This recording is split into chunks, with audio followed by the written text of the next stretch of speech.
नमस्कार प्रिय विद्यार्थियों, कैसे हैं आप सभी। तो आज शुरुआत करते हैं। आइए, हम क्लास 10 के चैप्टर नंबर 9 पे बात कर रहे थे उस समय। तो शुरुआत करते हैं। हमारा जो दर्पण है, दर्पण के टॉपिक पर आज शुरुआत करते हैं। इससे पहले हमने पढ़ा था कि प्रकाश का जो परावर्तन होता है, परावर्तन क्या होता है। परावर्तन के बारे में हमने बात की थी, परावर्तन की घटना के बारे में जाना था और परावर्तन के बारे में समझा था कि क्या होता है परावर्तन। प्रकाश की किरणें कैसे आती है, किसी चिकने धरातल अपारदर्शक वस्तु की सतह से टकराकर वापस उसी माध्यम में कैसे चली जाती हैं। तो उस घटना के बारे में हमने पढ़ा था, वो था प्रकाश का परावर्तन की घटना। तो आज पढ़ते हैं हम प्रकाश के परावर्तन की घटना पर आधारित दर्पणों के बारे में। अधिकांश हम जानते हैं दर्पणों का उपयोग किसके लिए काम में लेते हैं। तो आज के दैनिक जीवन में सामान्यतः जो दर्पणों का उपयोग है, हम अपने दैनिक जीवन में डेली लेते हैं। जैसे कि हमारा सुबह के समय अपना चेहरा देखने के लिए, ठीक है। इसके अलावा जो वाहन है, वाहनों में भी इसका उपयोग करते हैं। वाहनों में कैसे करते हैं, पीछे का दृश्य देखने के लिए, विंडो के रूप में। तो इस प्रकार से दर्पणों का हम क्या करते हैं, उपयोग करते हैं, ठीक है। तो आज बात करते हैं हम, टॉपिक है हमारा दर्पण, ठीक है। तो देखिए, प्रकाश के परावर्तन की घटना के पश्चात जो दर्पण होते हैं, दर्पण किस पर कार्य करते हैं, कौन सी घटना पर कार्य करते हैं। तो जो दर्पण होते हैं प्रकाश के परावर्तन की घटना पर आधारित होते हैं। परावर्तन की घटना पर आधारित है, ठीक है। तो प्रकाश के परावर्तन की घटना पर आधारित कौन कार्य करता है, हमारा दर्पण कार्य करता है, ठीक है। क्योंकि जब दर्पण में हमारा प्रतिबिंब कब दिखेगा, एक होता है बिंब और एक होता है प्रतिबिंब। दो चीज कौन कौन सी होती हैं, एक तो होता है बिंब और दूसरा होता है प्रतिबिंब। क्या होता है, प्रतिबिंब। बिंब और प्रतिबिंब क्या होता है, बिंब अपने आप में कोई वस्तु होती है, कोई वस्तु जिसको हम किस में देख रहे हैं, जिसको हम दर्पण में देखते हैं, ठीक है। जिसको हम किस में देखेंगे, दर्पण में देखेंगे। और प्रतिबिंब होता है वस्तु की छवि, वस्तु की छवि, उसको क्या बोलते हैं हम, प्रतिबिंब। वस्तु की छवि को हम क्या बोलेंगे, प्रतिबिंब बोलेंगे। इसको हम किस में देखेंगे, जो वस्तु की छवि है उसको हम किस में देखेंगे, दर्पण में, ठीक है। ये चीज आपके समझ में आई होगी। तो हम जानते हैं कि जो दर्पण है, दर्पण का हम उपयोग डेली करते हैं। सुबह नहाने के पश्चात में अपना चेहरा देखने के लिए, बालों में कंघी करने के लिए दर्पण का उपयोग करते हैं। और आज के टाइम में तो बिना दर्पण का उपयोग किए कोई बालों में कंघी नहीं करता, ठीक है। तो सीधी सी बात करते हैं कि दर्पण क्या होता है। दर्पण प्रकाश के परावर्तन घटना पर आधारित होता है, ठीक है। अब प्रकाश की जो परावर्तन घटना है, अब दर्पण में किस चीज को देखते हैं हम, बिंब को, ठीक है। बिंब में कोई वस्तु होती है, उस वस्तु की जो छवि को देखते हैं वो क्या कहलाता है, हमारा प्रतिबिंब, ठीक है, प्रतिबिंब, ठीक है। तो देखिए, जो दर्पण होते हैं, दर्पण कितने प्रकार के होते हैं। तो दर्पण होते हैं सामान्यतः दो प्रकार से आपको दे रखे हैं। एक तो होता है समतल दर्पण, एक होता है गोलीय दर्पण, ठीक है। तो देखिए, बात करते हैं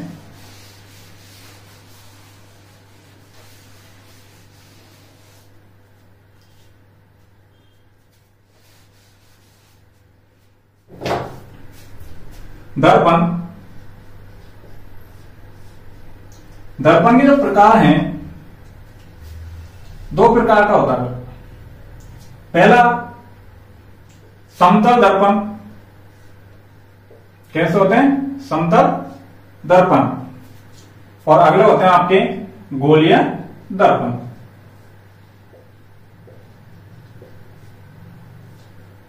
ये तो हो गया दूसरा आपका गोलीय दर्पण। और पहला होता है समतल दर्पण। दर्पण कैसे कार्य करते हैं, हमने बात की थी अभी। ये प्रकाश के परावर्तन की घटना पर आधारित है, प्रकाश के परावर्तन की घटना पर आधारित प्रक्रिया है।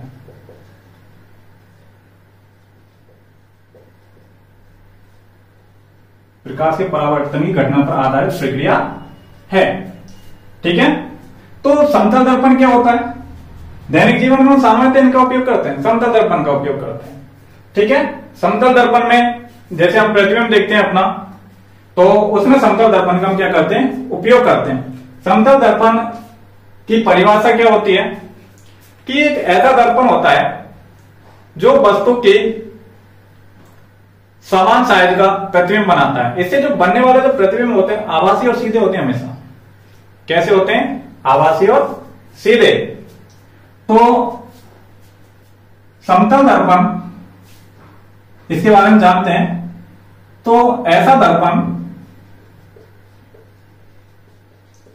दर्पण जो वस्तु का आभासी तथा सीधा प्रतिबिंब बनाता है, सीधा प्रतिबिंब बनाता है। तो कौन सा दर्पण होता है? वो समतल दर्पण होता है। तो ऐसा दर्पण जो वस्तु का आभासी और सीधा प्रतिबिंब आपको बना के देता है, वो आपका कौन सा दर्पण होगा? समतल दर्पण होगा। ठीक है, इसकी एक खासियत है कि प्रतिबिंब बनेगा कैसा? आभासी।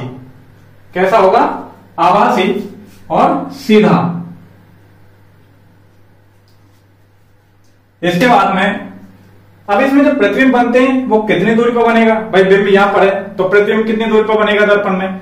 तो उसके लिए हम कैसे क्या करते हैं कि जो समतल दर्पण होता है, समतल दर्पण में जो प्रतिबिंब बनेगा वो उतनी ही दूरी पर बनता है जितनी दूरी पर वस्तु रखी होती है। ठीक है, तो दर्पण में उतना ही पीछे की तरफ बनेगा जितनी दूरी पर क्या होगी? वस्तु होगी। और प्रतिबिंब कैसा बनेगा? आभासी और सीधा। देखिए आगे अगली बात है कि समतल दर्पण में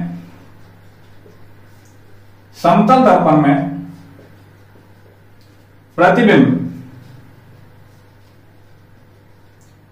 समतल दर्पण में जो प्रतिबिंब होता है उतनी ही दूरी पर बनता है प्रतिबिंब दर्पण में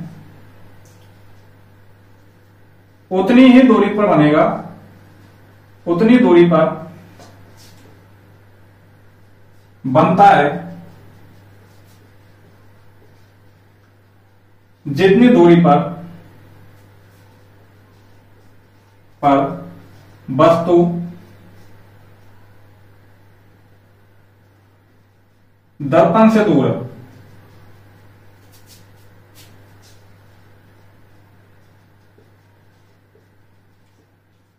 ठीक है, ये चीज समझ में आई। माना कि अगर कोई दर्पण है, समतल दर्पण है, समतल दर्पण में हम किसी वस्तु का प्रतिबिंब देखते हैं, तो प्रतिबिंब जितनी दूरी पर हम वस्तु को लेते जाएंगे, दर्पण से दूरी बढ़ाते जाएंगे, प्रतिबिंब की जो दूरी है उतनी ही प्रतिबिंब की क्या बढ़ जाएगी? दूरी हुई बढ़ती हुई चली जाएगी। ठीक है, तो उतना ही पीछे की ओर प्रतिबिंब खिसकता हुआ चला जाता है। ठीक है, तो समतल दर्पण के बारे में एक दोबारा से जानते हैं कि समतल दर्पण ऐसा दर्पण जो वस्तु का आभासी तथा सीधा प्रतिबिंब बनाता है, समतल दर्पण कहलाता है। ठीक है, कौन सा दर्पण होता है? समतल दर्पण कहलाता है।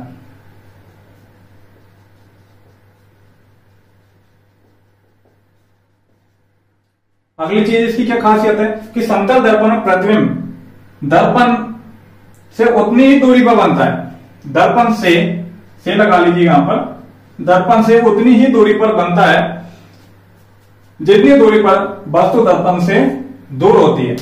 ठीक है, तो जितनी दूरी पर हम बिंब को खिसकाते हुए जाएंगे, प्रतिबिंब भी समतल दर्पण में उतनी ही दूरी पर क्या होगा? खिसकता हुआ जाएगा।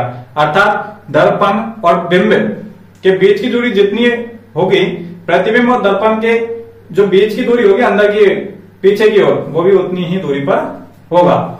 ठीक है, तो आपके जो समतल दर्पण का जो पॉइंट है आपका 10th क्लास में इतना ही है कि समतल दर्पण में पूछा जाएगा क्या होता है समतल दर्पण या बिंब का प्रतिबिंब कैसे बनाता है। तो जितनी दूरी पर बिंब होगा प्रतिबिंब भी उतनी दूरी पर ही बनेगा। ठीक है, आगे बात करते हैं गोलीय दर्पण। तो गोलीय दर्पण क्या होते हैं? गोलीय दर्पण सामान्यतः इनकी जो परिभाषा होती है कि ऐसे दर्पण जिनका परावर्तक पृष्ठ गोलीय हो। ठीक है। तो जिनका परावर्तक पृष्ठ ऐसे दर्पण, जिनका परावर्तक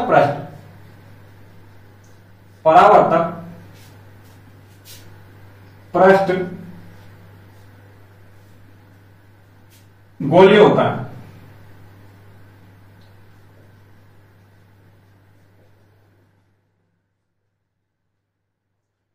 ठीक है। तो ऐसे दर्पण जिनका परावर्तक पृष्ठ कैसा होता है, गोलीय होता है। यहां पर एक चीज आई है कि परावर्तक पृष्ठ के बारे में जानते हैं कि परावर्तक पृष्ठ जिस पृष्ठ पर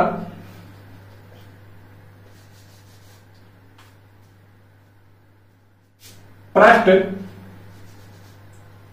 दर्पण का पृष्ठ जहां परावर्तन की घटना होती है, परावर्तन की घटना होती है, तो वो क्या कहलाएगा, परावर्तक पृष्ठ। तो दर्पण में परावर्तक के पृष्ठ अर्थात जहां पर परावर्तक की जो घटना होगी, प्रकाश के परावर्तन की जो घटना होगी, वो पृष्ठ कौन सा होगा, परावर्तक पृष्ठ कहलाता है, ठीक है। तो गोलीय दर्पण, ऐसे दर्पण जिनका परावर्तक पृष्ठ कैसा होता है, गोलीय होता है, वो कौन से दर्पण होते हैं, गोलीय दर्पण कहलाते हैं। या इसकी सामान्य दूसरी डेफिनेशन हम लिख सकते हैं कि किसी खोखले गोले को काटकर उसके एक सिरे पर अगर रजत पॉलिश कर दी जाती है, तो वो जो बनने वाले दर्पण होते हैं वो कौन से दर्पण होते हैं, हमारे गोलीय दर्पण होते हैं, ठीक है। अब ये नहीं कि ठोस गोला है, ठोस गोले को हमने काट दिया कि साथ में इसके एक तरफ पॉलिश कर देते हैं, तो ये दर्पण क्या हो जाएगा, गोलीय दर्पण होगा।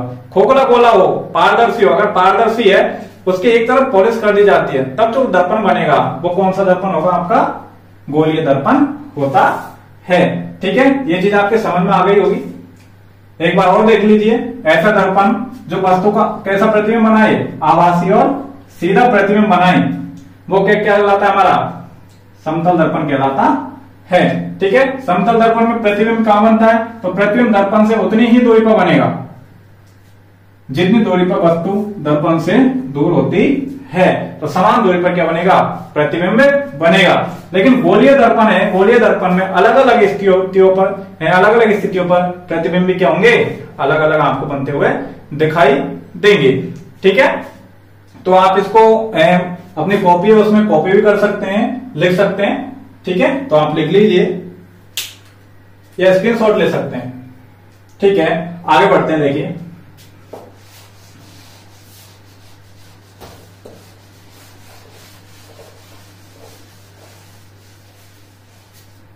तो जो एक समतल दर्पण है, समतल दर्पण में घटना होती है, पार्श्व परावर्तन घटना होगी इसमें, कौन से, पार्श्व परावर्तन की घटना किस दर्पण में होगी, समतल दर्पण में होती है। तो आपसे पूछे पार्श्व परावर्तन की घटना होती है, वो कौन से दर्पण में हो जाएगी, आपके समतल दर्पण में होगी, ठीक है। आगे बढ़ते हैं,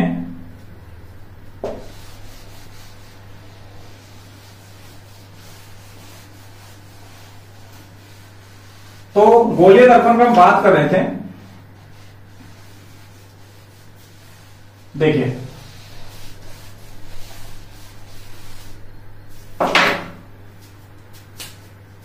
गोलीय दर्पण,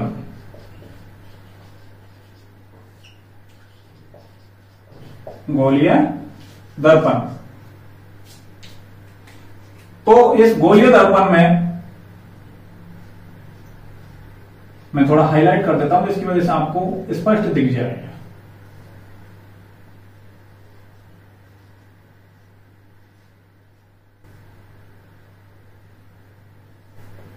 गोलीय दर्पण, ठीक है। जो गोलीय दर्पण अभी हमने पढ़ा था कि ऐसे दर्पण जिनका परावर्तक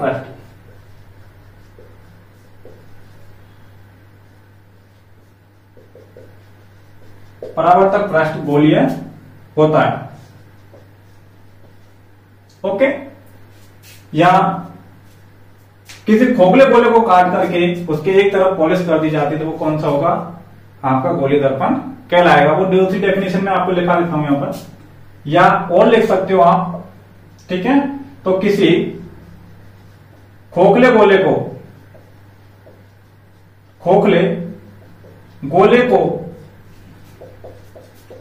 काट कर उसके किसी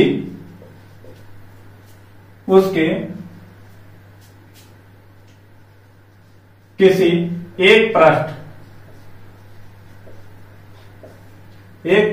अब एक पृष्ठ कैसा होगा कि बाह्य पृष्ठ हो सकता है, बाह्य या आंतरिक पृष्ठ पर पॉलिश कर दी जाती है, पॉलिश कर दी जाए तो बनने वाला दर्पण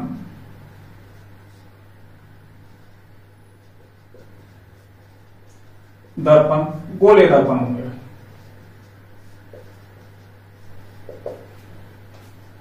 कहलाते हैं, ठीक है। तो ये चीज आप कॉपी कर सकते हैं कि इनकी डेफिनेशन क्या होगी कि जिनके एक पृष्ठ पर पॉलिश कर दी जाती है, ठीक है, किसी एक पृष्ठ पर पॉलिश कर दो, चाहे बाह्य पृष्ठ पर कर दो चाहे आंतरिक पृष्ठ पर कर दो, तो वो पॉलिश दर्पण कौन से होंगे, हमारे गोलीय दर्पण होंगे। जैसे कि अभी बात कर रहे थे कि खोखला गोला है, सपोज दैट ये खोखला गोला है भाई, ठीक है, ये कैसा गोला है, खोखला गोला है। अब मैं इस गोले को काट देता हूं, खोखले गोले को काट कर, हमने लिखा किसी खोखले गोले को काट कर उसके किसी एक पृष्ठ पर, तो ये पृष्ठ तो कौन सा हो जाएगा, बाह्य पृष्ठ, बाह्य पृष्ठ, ठीक है। तो और ये कौन सा पृष्ठ है इसका, आंतरिक पृष्ठ, ठीक है। तो इस गोले के किसी एक पृष्ठ पर, मान लेते हैं हमने इस पृष्ठ पर इस गोले के टुकड़े को हमने लिया, अलग से लिया और इसके आंतरिक पृष्ठ पर पॉलिश कर दी, तो एक दर्पण ये बन गया। और मान लेते हैं इस पृष्ठ पर हमने पॉलिश कर दी तो एक दर्पण ये बन गया, तो इसका परावर्तक पृष्ठ ये हो गया और इसका परावर्तक पृष्ठ ये हो गया, ठीक है। तो देखिए जो दर्पण है, दर्पण कितने प्रकार के होते हैं, गोलीय दर्पण कितने प्रकार के होते हैं, तो गोलीय दर्पण दो प्रकार के होते हैं, गोलीय दर्पण के प्रकार। तो यहां लिख रहे हैं अपन, गोलीय दर्पण के प्रकार कितने प्रकार के होते हैं, मुख्यतः दो प्रकार के होता है गोलीय दर्पण, ठीक है। बात करते हैं अभी,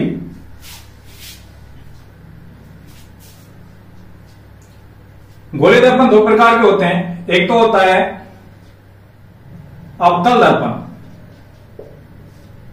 अवतल दर्पण, और दूसरा होता है अपना उत्तल दर्पण,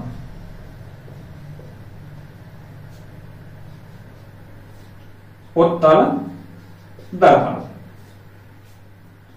ठीक है। तो दर्पण कितने प्रकार के अपने, दो हैं गोलीय दर्पण के प्रकार, एक तो है उत्तल दर्पण और दूसरा है आपका अवतल दर्पण। तो गोलीय दर्पण दो भागों में विभाजित होता है, अवतल और उत्तल दर्पण।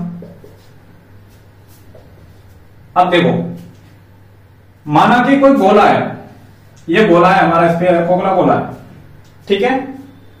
मैं इसको बीच में इस प्रकार से काट देता हूं, ओके। अगर मैं इस कटे हुए भाग पर अंदर की सतह पर या बाह्य सतह पर मैंने इसको पॉलिश कर दिया, ठीक है, इस सतह पर मैंने क्या कर दी, ये पॉलिश कर रहा हूं, मैं जो लाइनिंग कर रहा हूं ये पॉलिश है, ठीक है। तो इसका परावर्तक पृष्ठ कौन सा हो गया, ये वाला अंदर की ओर, परावर्तक पृष्ठ कौन सा है, अंदर की ओर। तो मैं इसको हटा देता हूं, ये मैंने हटा दिया, ठीक है, काट लिया हमने, और काट रहे थे मैंने बाहर की सतह पर क्या कर दी, पॉलिश कर दी। तो पॉलिश कर दी गई, ये पॉलिश है और ये पृष्ठ कौन सा है इसका? परावर्तक पृष्ठ। अभी मैंने बताया आपको कि परावर्तक पृष्ठ कौन सा होता है? जिस पर परावर्तन घटना होगी। ये माध्यम वो है जो चमकीला दिखाई देता। कौन सा? चमकीला पृष्ठ होता है जिस पर हम अपना प्रतिबिंब या चेहरा या कोई भी वस्तु को, उसको छवि को देखते हैं। ठीक है। और ये क्या है इसकी? पॉलिश। क्या है? पॉलिश। ओके।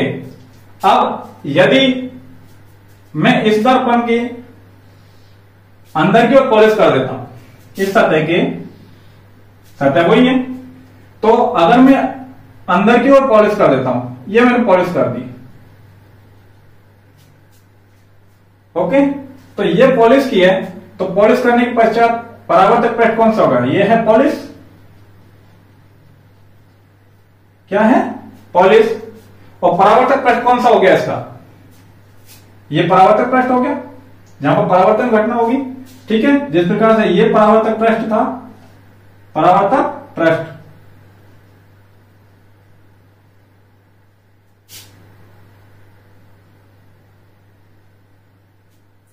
तो ये भी परावर्तक पृष्ठ है इसका। अब इसका परावर्तक पृष्ठ कैसा है? बाहर की ओर, और इसका अंदर की ओर। ठीक है। तो परावर्तक पृष्ठ कैसा है इसका? अंदर, और इसका किधर है? बाहर। बाह्य परावर्तक पृष्ठ। तो ये चीज आपको समझ में आई होगी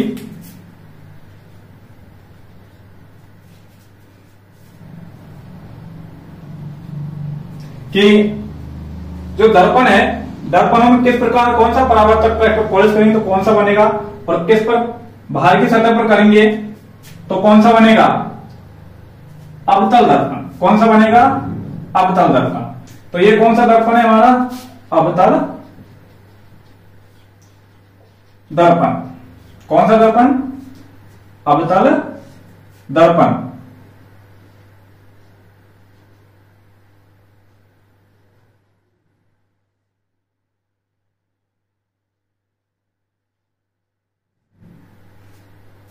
और ये कौन सा दर्पण है हमारा? उत्तल दर्पण। कौन सा दर्पण? उत्तल दर्पण। ठीक है। तो ये चीज आपको समझना ही होगी। ये दर्पण है उत्तल दर्पण।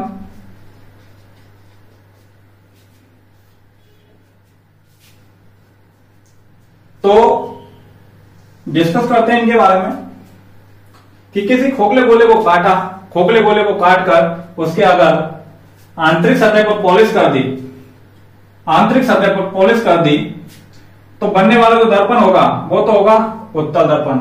अगर हमने बाहर की सतह पर उसके सतह पर पॉलिश कर दी है तो जो बनेगा वो दर्पण कौन सा होगा? अवतल दर्पण। ठीक है। तो ये चीज आपको समझ में आई होगी। जो दर्पण है, दर्पण के प्रकार हमें पड़े और दर्पण क्या होता है। ठीक है। तो अवतल दर्पण और उत्तल दर्पण दो गोलीय दर्पण होते हैं। तो अवतल दर्पण के लिखते हैं, क्या लिखेंगे इसकी जब अगर परिभाषा पूछे तो किसी ऐसा दर्पण, ऐसा दर्पण या ऐसा गोलीय दर्पण लिखो आप, ऐसा गोलीय दर्पण जिसके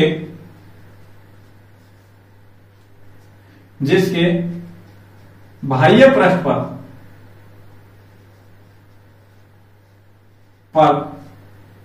पॉलिश होती है, पर रजत पॉलिश होती है।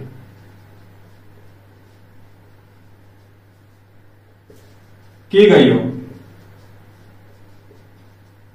ठीक है। तो भारतीय सतह पर अगर रजत पॉलिश होगी तो अंदर का पृष्ठ कैसा होगा? चमकीला होगा। और चमकीला होगा तो परावर्तन घटना किधर होगी? अंदर की ओर होगी। और प्रतिबिंब बनेगा तो किधर बनेगा? अंदर की ओर बनेगा। तो अंदर की ओर जो झुका हुआ पृष्ठ है वो कौन सा होगा? जो चमकीला पृष्ठ होगा, परावर्तक पृष्ठ होगा, वो दर्पण कौन सा होगा? आपका गोलीय दर्पण में अवतल दर्पण। ठीक है। कौन सा दर्पण कहलाता है हमारा? अवतल दर्पण। अवतल दर्पण कहलाता है।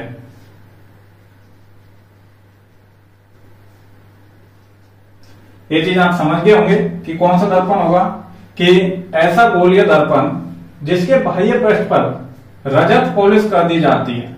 ठीक है, रजत पॉलिश कर दी गई हो, अवतल दर्पण कहलाता है। ठीक है, तो आगे बात करते हैं उत्तल दर्पण। उत्तल दर्पण की परिभाषा क्या लिखेंगे, ये उत्तल दर्पण आपको पता है। तो ऐसा गोलीय दर्पण, गोलीय दर्पण जिसके आंतरिक पृष्ठ पर, आंतरिक पृष्ठ पर रजत पॉलिश की गई हो, रजत पॉलिश की हो।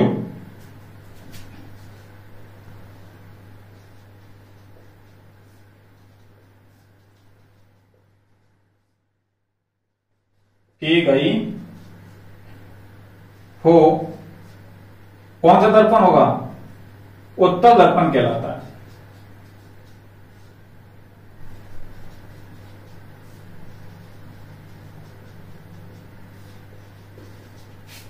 ठीक है, तो ऐसा गोलीय दर्पण, ऐसा गोलीय दर्पण जिसके कौन से पृष्ठ पर, आंतरिक पृष्ठ, कौन सा पृष्ठ, आंतरिक पृष्ठ। ये कौन सा पृष्ठ है आपका, आंतरिक पृष्ठ।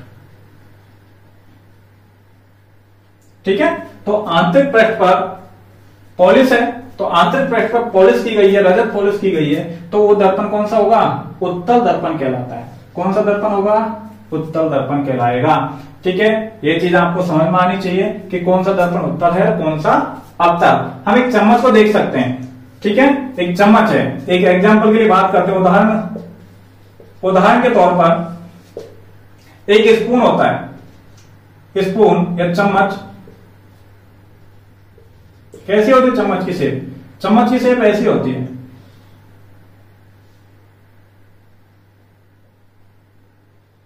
ये चम्मच की शेप है। ठीक है, अब इस चम्मच में जो आंतरिक पृष्ठ है ये तो करेगा कौन सा, अवतल दर्पण की भांति कार्य, अवतल दर्पण की तरह कार्य करेगा। ठीक है, तो ये कौन सा पृष्ठ है इसका, आंतरिक पृष्ठ। ठीक है, तो आंतरिक, ये तो हो गया आंतरिक पृष्ठ। लेकिन जो उत्तल दर्पण की तरह कार्य करेगा, कौन सा करेगा, बाह्य पृष्ठ। तो ये कौन सा करेगा, उत्तल दर्पण की भांति, कौन सा दर्पण, उत्तल दर्पण की भांति कार्य करेगा। कौन सा, आपका जो चम्मच का नीचे वाला है, उभरा हुआ सिरा। ठीक है, तो उभरा हुआ सिरा आपका बात करेगा उत्तल दर्पण की तरह कार्य, जबकि धसा हुआ है आंतरिक जो सिरा है वो कार्य करेगा उत्तल दर्पण की तरह कार्य करता है। ठीक है, तो ये चीज आपके समझ में आई होगी कि उत्तल दर्पण और अवतल दर्पण किस प्रकार से कार्य करते हैं, कौन सा दर्पण उत्तल होता है और कौन सा दर्पण क्या होता है, अवतल दर्पण होता है। ठीक है, ओके, आप इसका स्क्रीनशॉट ले लीजिए या आप पे अपनी जो नोट कॉपी है जिसमें नोट कर रहे हैं उसमें आप इसको लिख सकते हैं। ठीक है, आप इसको बाह्य पृष्ठ या उभरा पृष्ठ भी बोल सकते हैं। ठीक है, कौन सा पृष्ठ है, उभरा हुआ पृष्ठ, बाह्य या उभरा पृष्ठ। ठीक है, उभरा पृष्ठ, और इसको क्या बोल सकते हैं हम, अंदर या धसा, धसा पृष्ठ। ठीक है, उसी प्रकार से ये है, ये भी कौन सा है, अगर धसे पृष्ठ पर हो रही है, अगर धसे हुए पृष्ठ पर, आंतरिक पृष्ठ पर रजत पॉलिश हो रही है तो वो आपका उत्तल दर्पण है। अगर बाह्य पृष्ठ पर हो रही है, उभरे हुए पृष्ठ पर हो रही है, तो कौन सा दर्पण है आपका, अवतल दर्पण होगा। ठीक है, या दूसरी डेफिनेशन आप इसकी लिख सकते हो, और या, ठीक है, क्या डेफिनेशन है मैं लिखा रहा हूं आपको, लिख लीजिए।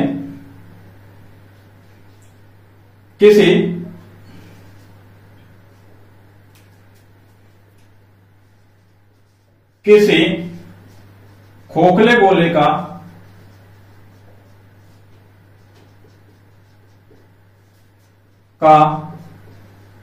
कटा हुआ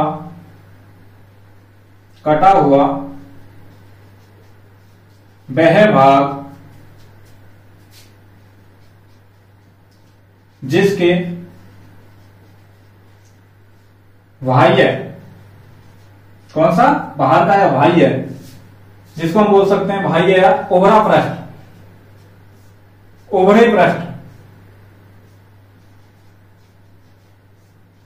पर रजत पॉलिश कर दी गई या रजत पॉलिश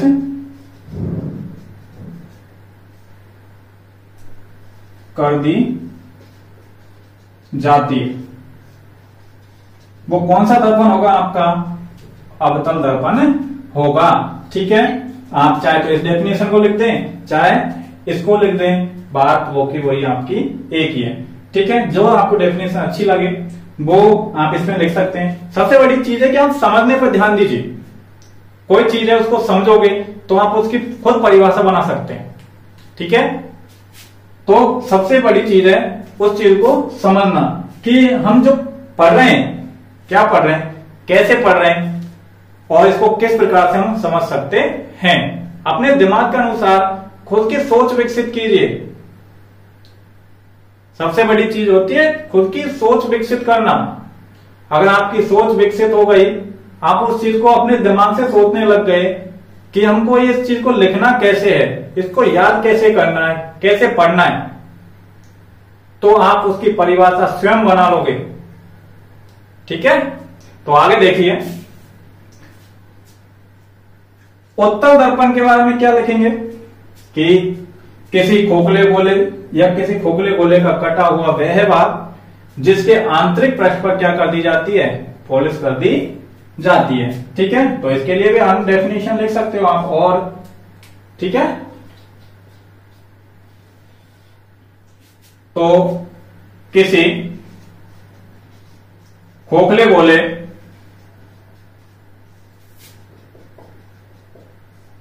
का कटा हुआ वह भाग जिसके आंतरिक पृष्ठ, आंतरिक या धंसे हुए भाग पर, धंसे भाग पर पॉलिश की गई हो।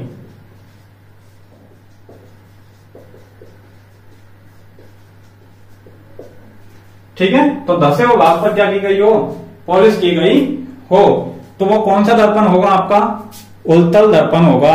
कौन सा दर्पण होगा, उत्तल दर्पण होता है। ठीक है, तो आप इनकी कॉपी कर लीजिए, आपकी जो नोटबुक है। ठीक है, तो आज हम दर्पणों के बारे में जाना कि दर्पण कितने प्रकार के होते हैं। दो दर्पणों के बारे में समझा है, एक तो समतल दर्पण, एक गोलीय दर्पण। समतल दर्पण में जो आभासी और सीधा प्रतिबिंब बनाएगा और जितनी दूर बिंब रखा होगा दर्पण से प्रतिबिंब भी उतनी ही दूरी पर बनेगा, वो तो होगा समतल दर्पण। उसके बाद में बात कर रहे थे गोलीय दर्पण। गोलीय दर्पण के दो प्रकार होते हैं, उत्तल दर्पण और अवतल दर्पण। ठीक है, तो अवतल दर्पण ऐसा गोलीय दर्पण जिसके बाह्य पृष्ठ पर रजत पॉलिश कर दी जाती है और आंतरिक पृष्ठ कैसा होता है, परावर्तक पृष्ठ की भांति कार्य करता है, जिस पर हम प्रतिबिंब देखते हैं। ठीक है, अगला होता है उत्तल दर्पण कि ऐसा गोलीय दर्पण जिसके आंतरिक पृष्ठ पर रजत पॉलिश कर दी जाती है, वो उत्तल दर्पण की भांति कार्य करता है। ठीक है, तो आप इसको अपनी नोटबुक है उसमें कॉपी कर लीजिए और साथ साथ इसको याद करते चलिए, पढ़ते चलिए।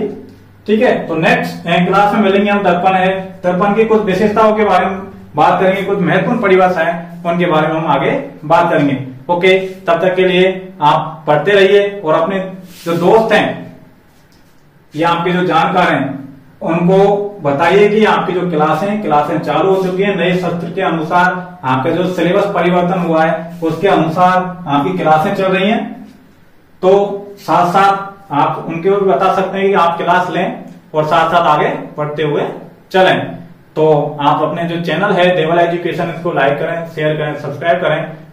ओके, और साथ साथ जो बेल आइकन का जो बटन है उसको भी दबा दें, जिससे आपको जब नेक्स्ट वीडियो आए आपके पास में तो आपको नोटिफिकेशन का पता चल जाए। Okay, thank you very much.